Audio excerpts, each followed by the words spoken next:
Week on American Drama.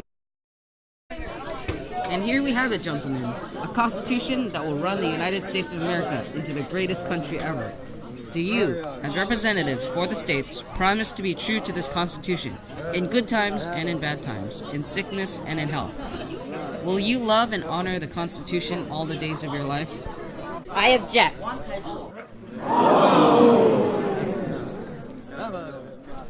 I refuse to accept this Constitution. This Constitution does not include the hard-earned rights we Americans fought for. You will need to include laws that will protect our citizens. If you do not include our rights, I refuse to sign it. Thus, the Bill of Rights was born. Now back to this week's American Drama. Today we have our court battles episodes. Round 1. Regents of the University of California versus Alan Bakke. Alan Bakke was a white man who applied to UC Davis. UC Davis, wanting to help the minorities, like Hispanics and African Americans, decided to reject him to make room for minorities. This rejection made Bakke sad. Then he turned mad, very mad. In fact, he was so mad he turned to a Super Saiyan God. He didn't? But he was very mad.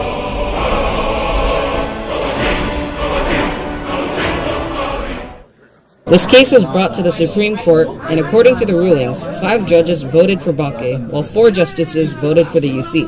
The judgment was made because of the rigid use of the racial quotas as employed at the school violated the Equal Protection Clause of the 14th Amendment. This has started the controversial question of should race be a legal criteria for school admission. So, our winner of round 1 is Alan Bakke. And for round 2, we have here Brown versus Board of Education.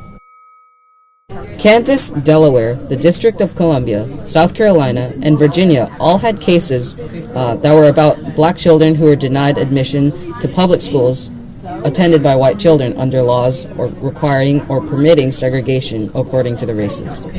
The ruling was 9 votes for Brown and 0 votes for Board of Education. This was thought as a violation of the 14th Amendment to treat everyone of all races equally. So round 2 winner is Brown. And for the final round, we have Plessy versus Ferguson. The state of Louisiana enacted a law that required separate railway cars for blacks and whites. In 1892, Homer Adolph Plessy, who was 7/8 Caucasian, took a seat in a whites-only car of a Louisiana train. He refused to move to the car reserved for blacks and was arrested.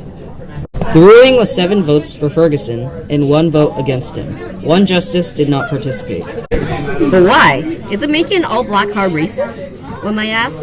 But the 14th Amendment stated as long as the treatment is equal, it can be separated among races. So our last winner of this week is Ferguson.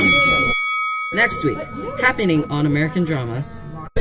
I'm sorry, King George III. I just can't take this relationship anymore. But why? My darling, come back. Will KG3 and Lady America's relationship stay true, or will there be an earth-shattering breakup? Stay tuned next week on American Drama.